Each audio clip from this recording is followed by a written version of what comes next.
se acuerdan, los que ven el primer video, la ecología industrial tiene como esos cuatro principios directores. Yo les di también un artículo que yo escribí en 2009, 2010, 2009, sobre, digamos, realmente introductorio sobre la ecología industrial. Y yo tomaba lo que decía, lo que dice en un libro que se llama Hacia una ecología industrial, que lo veo también por acá, Søren Hermann, que fue mi director de tesis de maestría y mi director de tesis de doctoral.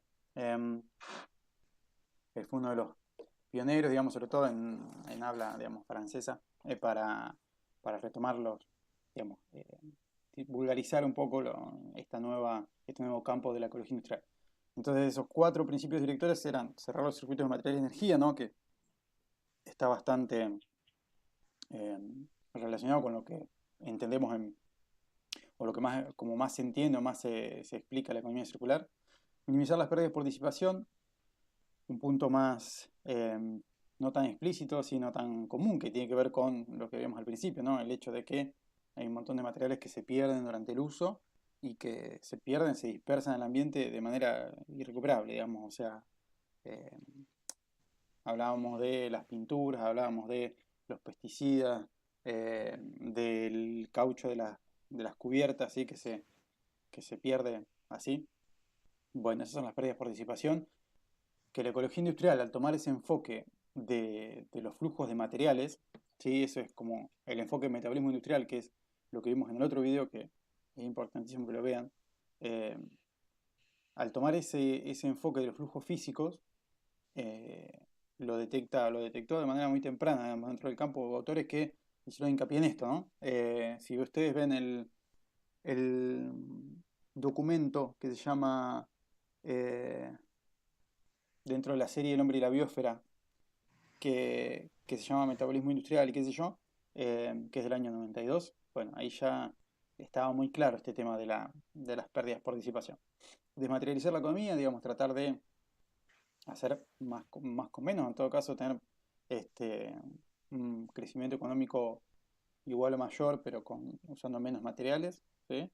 Eh, y descarbonizar la energía tratando de pasar a fuentes de menores emisiones de dióxido de carbono equivalente para, para disminuir el impacto climático, ¿no? Bueno, la simbiosis y los ecoparques, digamos, se focalizan un poco en lo que sería el primer principio, ¿sí? Que tiene que ver con cerrar los circuitos de materiales y energía. Eh, la simbiosis viene de vuelta, ¿no? De esta analogía biológica, ¿sí? Que es dentro del campo lo que se define, bueno, tomar el, el ecosistema natural como un modelo, ¿sí? Como una fuente de inspiración también. Y dentro de la biología, digamos, la simbiosis, se define esa asociación estrecha entre dos organismos diferentes, que es estable, digamos, y que al final permiten que los dos se beneficien, ¿sí? Hay un montón de ejemplos, no sé si alguno conoce algún ejemplo de simbiosis, de dos organismos distintos que juntos, digamos, establecen alguna relación que los beneficia a los dos,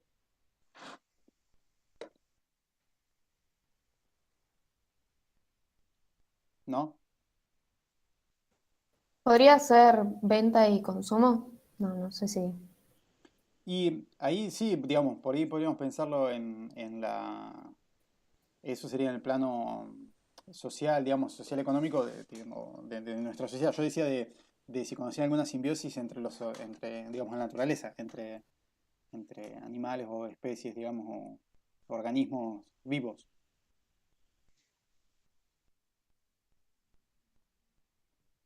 No sé si alguna vez vieron los pajaritos arriba de las vacas. Claro, eso te iba a comentar, justo el pájaro arriba de un animal grande. Bueno, por ejemplo, eso podría ser. Lo que pasa es que eso a veces no es, hay otras que son mucho más estables. Por ejemplo, los líquenes, si habían visto no sé, en las piedras, en realidad el líquen es eso, es una simbiosis entre eh, un hongo y otro bichito que no me acuerdo cuál es. Y después, en realidad, a veces nosotros mismos, digamos, dentro de nuestro propio organismo, tenemos toda la flora intestinal, digamos, ahí tenemos como eh, siempre yo digo, ¿no? Nosotros cuando se habla muchas veces hay digamos, teorías o conceptos que toman el mundo, ¿no?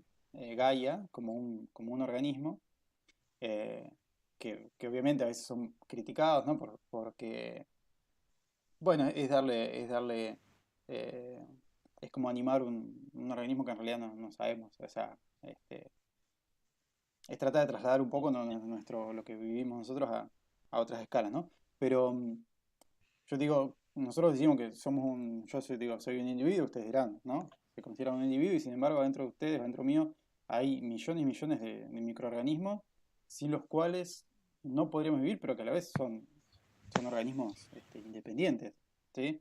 Lo que pasa es que eh, hemos establecido, digamos, una, una simbiosis en la cual nosotros vivimos gracias a que ellos trabajan y a que ellos viven, ¿sí? Si nosotros nos sacaran la flora intestinal, moriríamos, pesaríamos unos cuantos kilos menos y después moriríamos. Por eso eh, es un tema que es bastante interesante. Bueno, eh, entonces la idea de simbiosis es esto, ¿sí? Decir, bueno, quizás podemos copiar ese modelo, ¿sí? Incluso las células nuestras, digamos que eucariotas que tienen un núcleo, digamos que son muy particulares, se considera que son el resultado de una simbiosis que se dio hace miles de millones de años.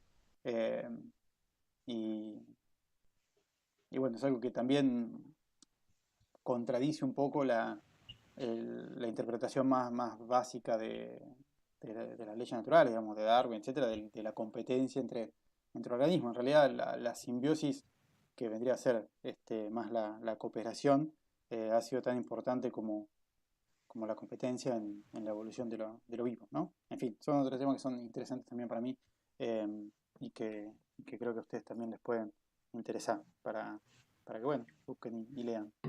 Em, entonces, bueno, en esta analogía biológica la idea sería de la simbiosis eso, copiar y decir, bueno, ¿qué pasa si nosotros imaginamos las empresas como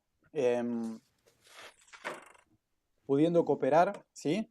Y estableciendo relaciones duraderas eh, que les permitan beneficiarse mutuamente?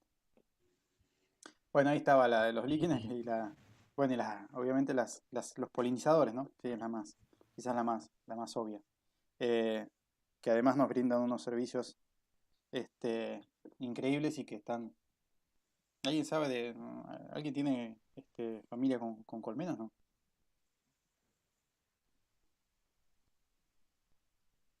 Suele haber en realidad en los cursos porque es una actividad, la apicultura es una actividad bastante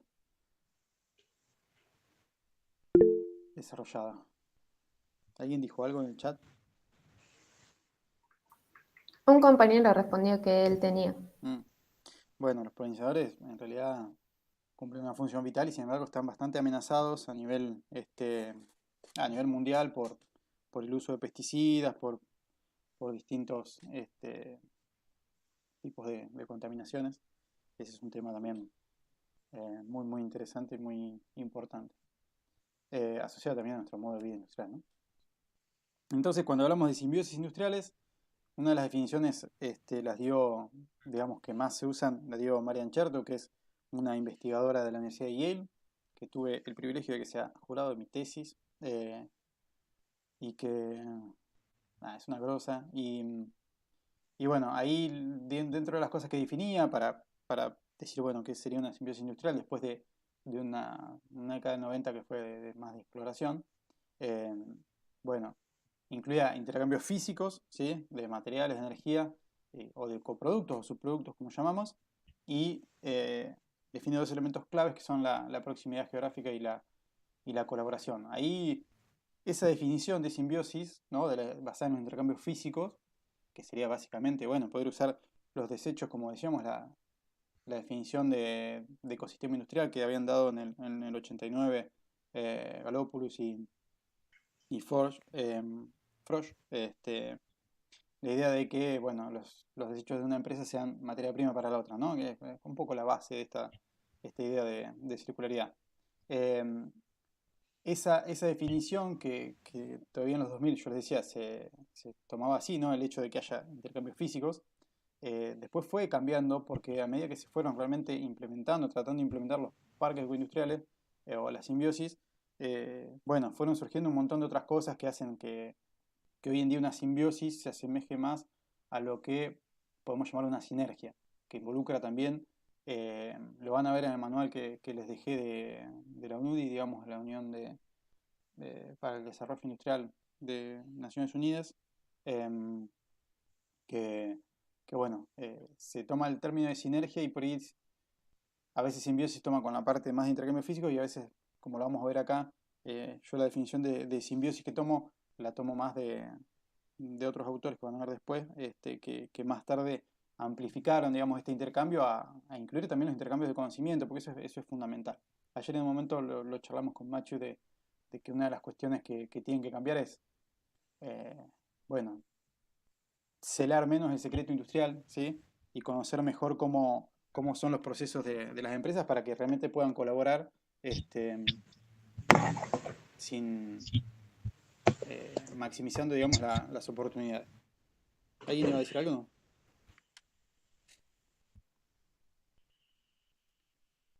Esta definición, que es de un profe que yo tuve en la maestría, es para mí mucho más, se asemeja más a lo que hoy en día, digamos, la definición más moderna de simbiosis industrial, que implica distintas cuestiones. Primero, el intercambio de información, que es fundamental, como decíamos recién. Si yo quiero que un desecho, ¿sí? De una empresa, mía o de alguien, sea aprovechado como materia prima de otra, em, yo necesito conocer con bastante detalle cómo se genera, primero cómo está compuesto ese desecho, ¿sí? Porque yo lo voy a usar como materia prima, ¿sí? Después cómo se generó probablemente, ¿sí? Y al momento de saber cómo se generó, empieza el tema de que, bueno, yo tengo que abrir de alguna manera mi empresa a que otro la conozca, ¿sí? Entonces, ahí es donde decimos que el intercambio de información es fundamental. eh, y es como un prerequisito para después poder avanzar. En esta definición más actual también está el intercambio de productos, obviamente, entre distintas empresas, que es un carácter también fundamental, ¿sí? Em, y ahí también es importante conocer el proceso. ¿Por qué? Porque quizás la parte más difícil es que uno puede pensar, digamos, yo puedo estar utilizando un flujo de materiales, ¿sí? O de energía, y quizás lo puedo reemplazar por otro, porque a mí lo que me importa más que nada es la función que cumple dentro de mi empresa. Es decir, que yo puedo usar, no sé, una sustancia, ¿sí? Y yo quizás no precise exactamente la misma sustancia para la misma función, ¿sí? Entonces, para poder realmente mapear las posibilidades de intercambio, yo debería conocer aparte de cuáles son esos flujos, qué función cumplen, ¿no? Y eso es parte de la problemática. Y después lo que se incluye son las dos mutualizaciones que llamamos, ¿no? Mutualizar el aprovisionamiento y mutualizar el tratamiento, o también los servicios inclusive, ¿no? Sería la idea de que yo pueda aprovisionarme de manera conjunta para disminuir costos, ¿sí? Más sería más como una sinergia, ¿sí? Em, Incluso quizás desarrollar una infraestructura para eso. Por ejemplo, algo que se ha hecho en parques industriales ecoindustriales de India.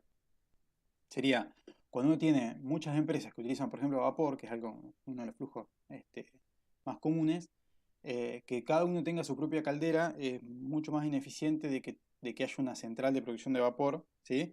O de cogeneración, y que brinde quizás electricidad y vapor para todos, ¿sí? Pero eso es tener una visión de conjunto que es la que busca dar la ecología industrial. Entonces eso sería mutualizar, por ejemplo, el aprovisionamiento de algún recurso. También puede ser entre algunas empresas que comparten algún insumo y que buscan con volumen, digamos, disminuir costos, ¿sí? O quizás con volumen poder tener una materia prima de mejor calidad o que se produzca de manera más sostenible. Por otro lado, lo que sería la mutualización de las infraestructuras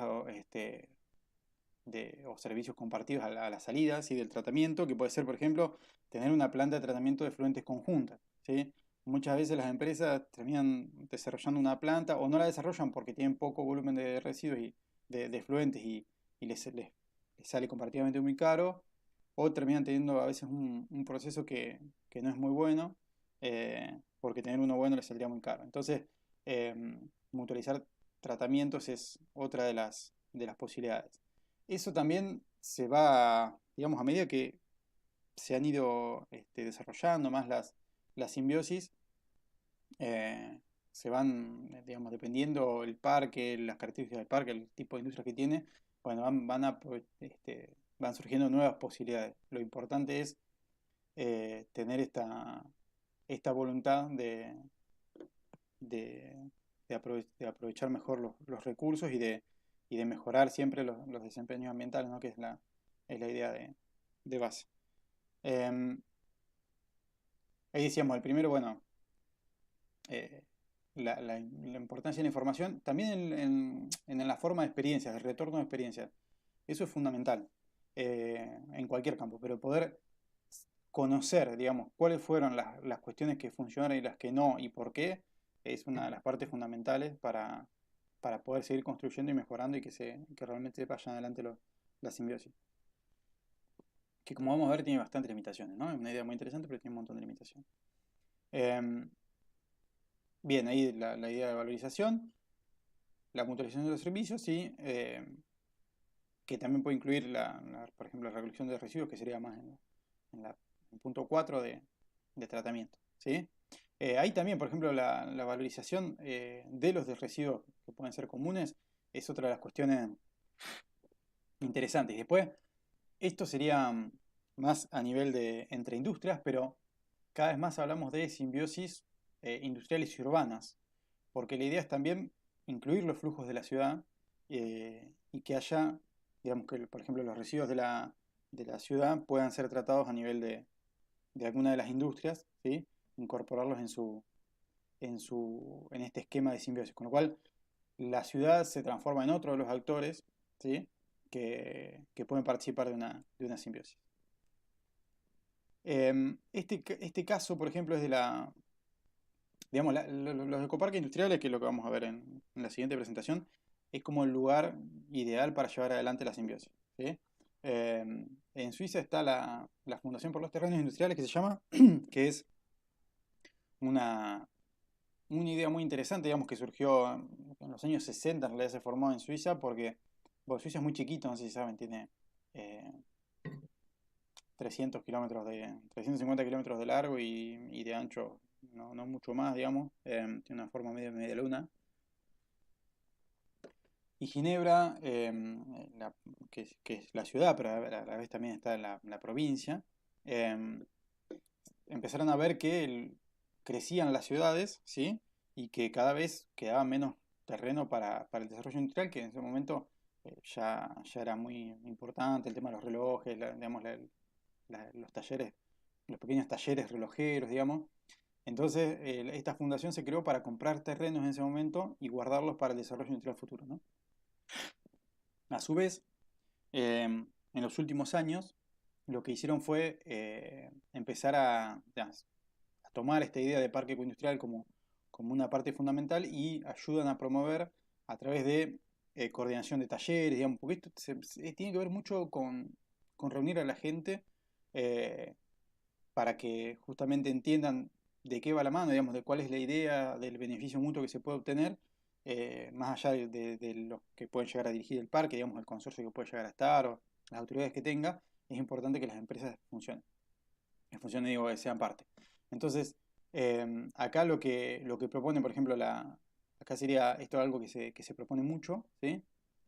Y es la Fundación para los Terrenos Industriales tiene un terreno, ¿sí? Y lo que propone es que cada empresa tiene su estacionamiento, ¿sí? Que es algo que le saca un montón de tierras para poder usar realmente para ampliar la producción o para otras cosas. Y lo que se busca es mutualizar ese servicio y hacer un parking, por ejemplo, en varios pisos, ¿sí? Y que entonces liberar todas esas zonas de estacionamiento que tienen las fábricas que no les sirven para nada que se pueden aprovechar de mucha mejor manera en un estacionamiento compartido. Eh, Eso es como una de las cosas que se proponen mucho. Después se busca mucho la relación con la comunidad, así como lo vamos a ver después en la parte de los ecoparques, pero eso es algo que sin, sin ponerle la misma etiqueta acá se hace a veces. Eh, Hay un caso que es en Almirante Brown, creo que eh, el parque industrial incorporó como parte, digamos, le pidió a la empresa que por cada metro cuadrado que incorporaba de industria, ¿sí? De su industria, haga un metro cúbico, perdón, de reservorio de agua para contener los desbordes del río que hay ahí en ese lugar. Y bueno, con esa acción, digamos, que se forma parte de la planificación, se logró controlar los desbordes del río, digamos, que es algo que obviamente genera un impacto positivo en la comunidad. Entonces la idea también tiene que ver con mm, pensar el parque como parte de una comunidad en la que está y de hacer relaciones benéficas en ese sentido también. En Suiza pasa mucho también que los parques están en la ciudad, ¿sí? Porque las ciudades fueron creciendo, los terrenos quedaron ahí. Entonces se busca también que haya, por ejemplo, bicisendas que permitan cruzar el parque, que se pueda hacer visitas recurrentes a las fábricas para conocer cómo funcionan. En fin, hay muchas cosas que parten de una concepción del rol de la industria y de lo que pueden llegar a ser. Y bueno, a partir de ahí eh, está todo lo que se puede desarrollar que siempre va a depender de cada lugar, ¿no? Bueno, los límites de los cuales también hablamos un poquito ayer con Machu, ¿sí? Eh, Decíamos, la factoría de intercambios, como yo le decía, tiene que ver con la función que cumple un flujo, un vector energético en cada fábrica, ¿sí? Entonces, realmente para conocer todos los intercambios posibles hay que avanzar en qué función cumplen esos flujos dentro de cada fábrica, ¿sí? Y entonces eso es un trabajo interesante y difícil. Después está el factor geográfico que es prohibitorio para muchos tipos de recursos, ¿sí? Por ejemplo, yo puedo tener aguas residuales que tengan un poco de temperatura, ¿sí? Digamos que tengan cierta temperatura que yo podría recuperar para otro proceso, ¿sí? Sin embargo, si el otro proceso, digamos, o la otra empresa que podría llegar a usar esas aguas está muy lejos y yo pierdo, digamos, con la distancia, voy a ir perdiendo esa temperatura, ¿sí? Lógicamente. Lo mismo pasa con el vapor, digamos, yo tengo vapor, bueno, cuanto más lejos tengo que ir, más pérdidas voy a tener. Y eso se deriva, digamos, en distintos problemas que pueden ser técnicos, o sea, la idea de yo puedo volver a presurizar, por ejemplo, tengo aire comprimido, este, puedo volver a presurizar, puedo poner más trampas de agua, puedo ir haciendo cosas, pero lo cierto es que se traduce en general en mayores costos, entonces puede ser que cuanto más lejos esté en la industria, más difícil sea eh, hacer esa simbiosis, ¿sí? Entonces es un factor fundamental, por eso el parque industrial es como un ámbito ideal porque en general las fábricas están cerca. A partir de ahí también se, se- se define a veces lo que sería un parque, digamos, nuevo, que se puede pensar como un parque industrial desde el principio, y después los que ya están instalados, en los cuales quizás las empresas que puedan hacer la sinergia están en dos puntas distintas del parque y ya en ese momento es muy difícil porque por más de que estén dentro de un mismo parque, al estar en dos extremos distintos, se hace complicado lograr este, que tenga sentido económico y que sea técnicamente factible hacer un intercambio. El factor cualitativo, ¿no? Decíamos, yo puedo tener un ácido, ¿sí? Que es un desecho de mi proceso y alguien está precisando ese mismo ácido en otra empresa, pero quizás la calidad de uno o del otro, o el grado de purificación o el grado ay, no me sale la palabra. em, de concentración, ¿sí?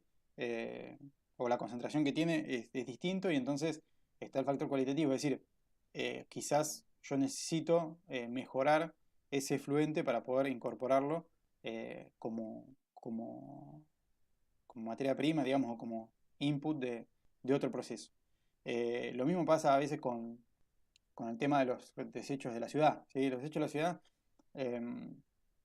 bueno, ahí Macho nos contaba también, dentro de las cosas que tienen como input, digamos, hay, por ejemplo, barros de las plantas de efluentes y, bueno, a veces es necesario hacer un procesamiento, un preprocesamiento para que eso se pueda incorporar en el proceso. Y bueno, eso es algo que se da eh, de manera recurrente y de vuelta tiene un impacto económico y un impacto en la tecnología que hay que utilizar. Decimos la parte cuantitativa también, digamos, el factor técnico, ¿no? Decíamos, bueno, es técnicamente posible hacer lo que ese tratamiento intermedio que se necesita y después la oferta es igual a la demanda en cantidad, pues yo, digamos, siempre multiplicar los proveedores es una complicación para la empresa. Por un lado tenemos la ventaja de que no dependemos de uno solo, pero por otro lado, si tenemos muchos proveedores distintos, complejiza el funcionamiento de la empresa, ¿no? Entonces, si yo tengo, por ejemplo, alguien que me puede brindar lo que yo pueda precisar, ¿sí? Por ejemplo, vapor, pero no es suficiente, y bueno, yo en realidad tendría que estar manteniendo, por un lado, quizás digamos, la producción propia de vapor para complementar la que yo puedo tener como que viene de otra empresa, para la cual es un excedente, pero entonces hay que ver si me complican más las cosas de las que me las resuelve, ¿no? Entonces ese tema, el factor cuantitativo, es otro tema, ¿sí? Con lo cual vemos que si bien la idea está buenísima, después pueden surgir un montón de complicaciones. Em, si a la vez, por ejemplo, yo tengo dos flujos distintos y para los dos tengo que hacer un tratamiento intermedio distinto, de vuelta, es un tema complejo. Ahí Macho también mencionaba cómo eh, hay empresas, por ejemplo, que son las que se dedican a justamente tomar lo que puede ser un sustituto de energético, digamos, para la empresa y hacer los controles necesarios para que asegurar que a la empresa lo que llega es algo que no va a complejizar, digamos, que no va a alterar el proceso productivo. Puntualmente en la industria del cemento tener una calidad constante es fundamental. La cuestión reglamentaria que es como la base de todas, ¿sí? Porque muchos de estos desechos que se podrían realizar son considerados como desechos peligrosos, ¿sí? Nosotros tenemos la ley de residuos peligrosos que implica que las empresas que lo transportan son empresas que tienen que tener un registro, eh, que eso tiene que tener toda una trazabilidad y eso hace que los costos aumenten muchísimo. Entonces, eso puede hacer que digamos, el factor reglamentario puede hacer que un intercambio que es factible desde el punto de vista técnico, geográfico, etcétera, no lo sea desde el punto de vista económico porque hay que tener en cuenta eso. Y bueno, y como decíamos, el factor económico que atraviesa todos y cada uno de los otros factores porque obviamente si bien una empresa puede decir tener un sobrecosto para, porque bueno, porque es parte de su política tener un buen desempeño ambiental, porque es parte eh, de su estrategia de marketing tener un buen desempeño ambiental, siempre va a ser algo que tiene que ser tenido en cuenta. El factor cultural que es, bueno, ya yendo a lo más,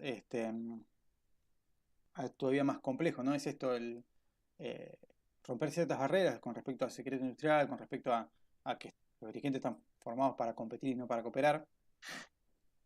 Em, y como decíamos, el miedo a la dependencia, ¿no?